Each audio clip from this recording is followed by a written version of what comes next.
Sore, salam sejahtera untuk kita semua.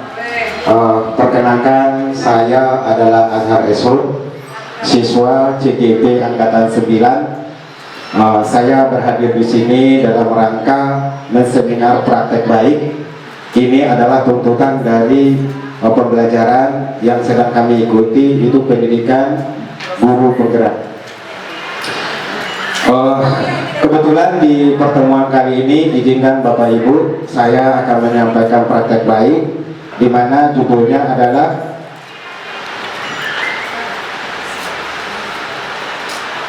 budaya positif. Nah, apa itu budaya positif? Budaya positif merupakan perwujudan dari nilai-nilai kebajikan universal yang diterapkan di kelas dan di sekolah. Tujuan mulia dari penyerapan disiplin positif adalah agar terbentuknya murid-murid yang berkarakter, berdisiplin, santun, jujur, peduli, bertanggung jawab, dan merupakan pembelajar sepanjang hayat sesuai dengan standar kompetensi lulusan yang diharapkan.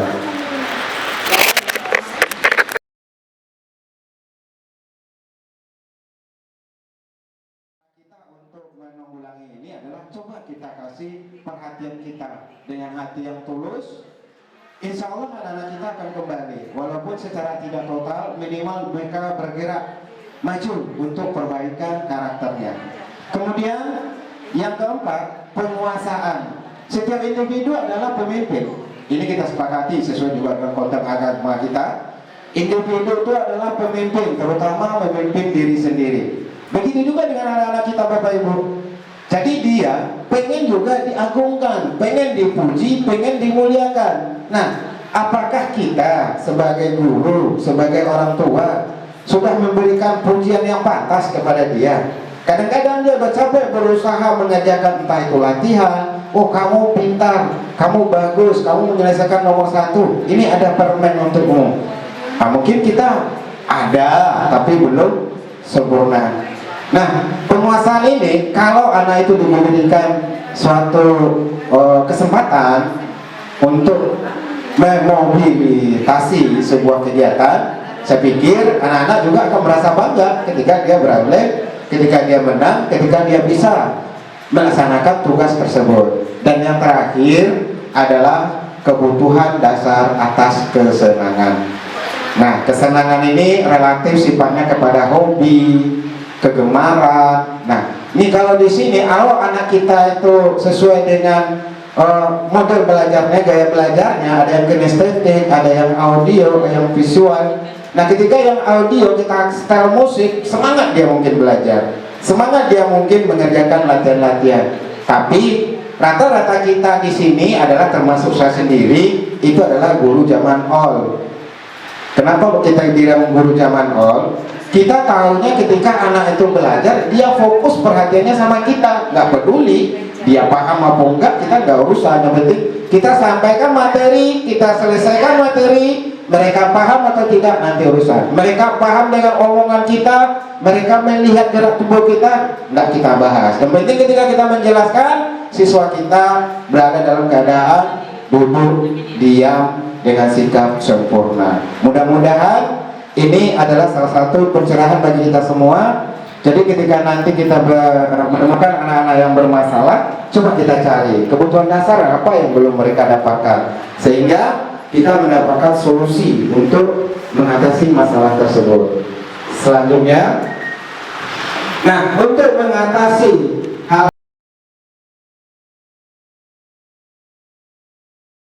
tersebut ada solusinya, yaitu 5 posisi kontrol. Jangan salah baca Bapak Ibu. Nah, Diane dosen dalam bukunya Restitusi Restoration School itu menyatakan bahwa guru perlu meninjau kembali penerapan disiplin di dalam ruang-ruang kelas. Mereka selama ini apakah telah efektif, apakah berpusat, memerdekakan, memandirikan murid, bagaimana dan mengapa, melalui serangkaian riset dan berdasarkan pada teori kontrol William Glasser. Dosen berkesimpulan ada 5 posisi kontrol yang diterapkan seorang guru, orang tua ataupun atasan dalam melakukan kontrol terhadap bawahannya atau siswanya atau anaknya. Nah, yang pertama dari posisi kontrol ini adalah manajer. Nah, kalau saya sengaja mengambil dari yang terbaik dulu. Nah, manajer adalah posisi di mana guru berbuat sesuatu bersama dengan murid, yaitu mempersilahkan murid mempertanggungjawabkan perilakunya, kemudian mendukung murid agar dapat menemukan solusi atas permasalahannya sendiri. Ini contoh kasusnya seperti ini, Bapak Ibu. Ketika kita pikir pagi ada siswa terlambat, jangan pernah kita, kenapa kamu terlambat? Tak boleh. Ini menurut pengajarannya enggak.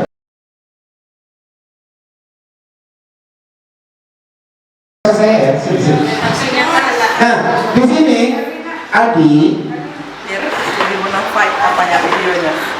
Gimana Pak?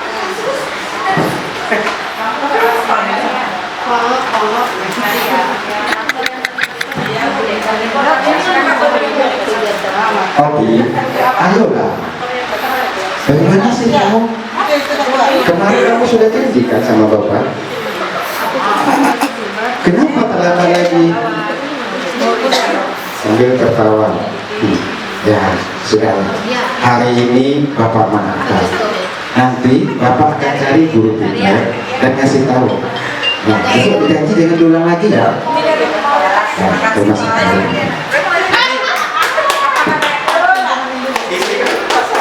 Di sini kasusnya siswa kita, bahasa kita tuh kayak sama besar, berteman.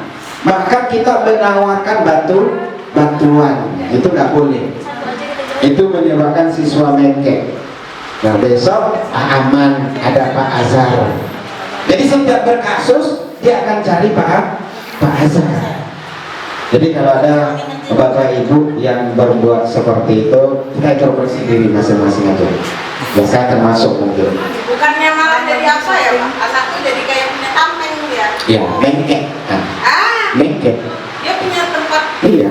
Nanti kasus dia misalnya nih Bu Dari.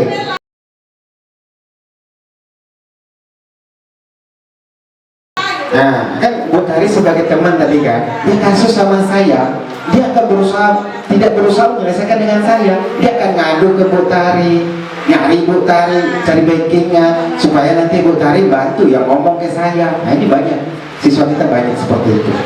Nah, mungkin ini salah satu pengingat bagi kita semua ya. Besok kalau kasus ya suruh anak itu menyelesaikan dengan siapa dia bermasalah, jangan di backing.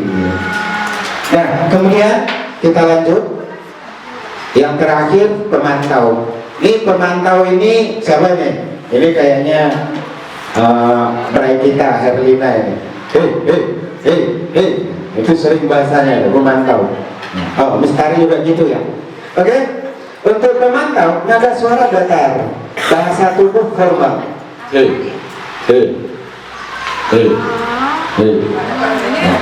Jadi kesannya cuma memantau, mengingatkan doang.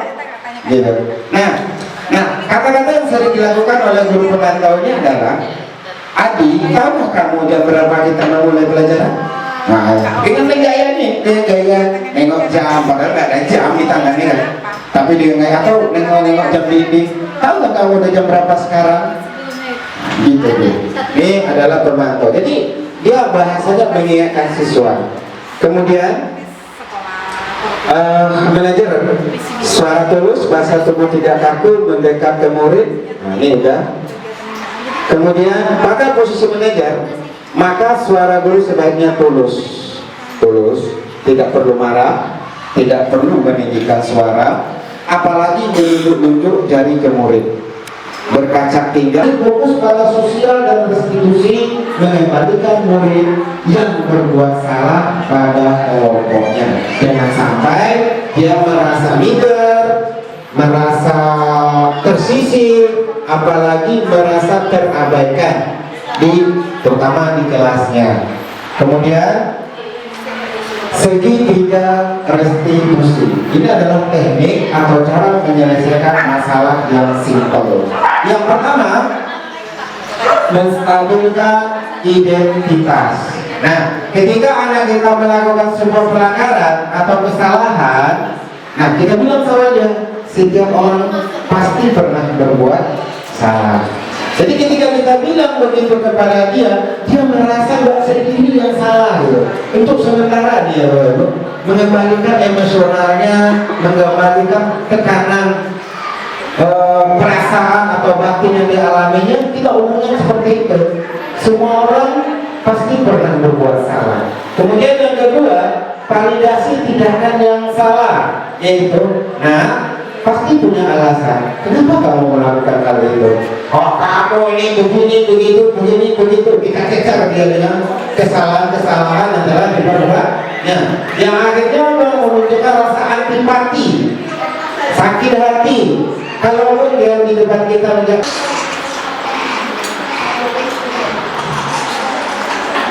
nah, ini ada form Google di sini. Sebenarnya ada unjuk kerja ya, yang mau saya titip sama Bapak Ibu, tapi karena Bapak Ibu juga terbatas waktu, dan saya kirim tuh linknya ada sebentar, tapi saya kirim usah saja. Nah, terima kasih, salam bahagia.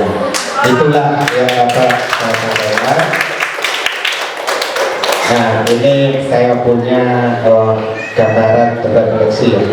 Ini gambar ini Bapak ini ya, ini kita dengan berbagai masalah. Nah, ini terutama ibu-ibu biasanya ya.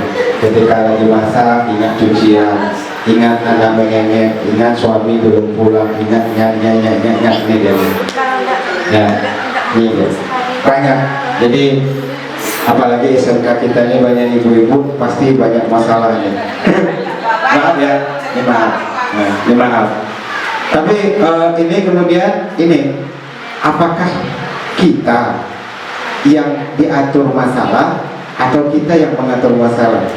Nah, ini terbalik ini. Itu hello everyone, want to Introduce myself. Nah, kira-kira apa artinya teman? Halo semua orang. Perkenalkan diriku. Di rumah ada kamu, tapi namanya kamu saya, kamu hidup ya. Nah, jadi sengaja biar Lestari memperhatikan ini.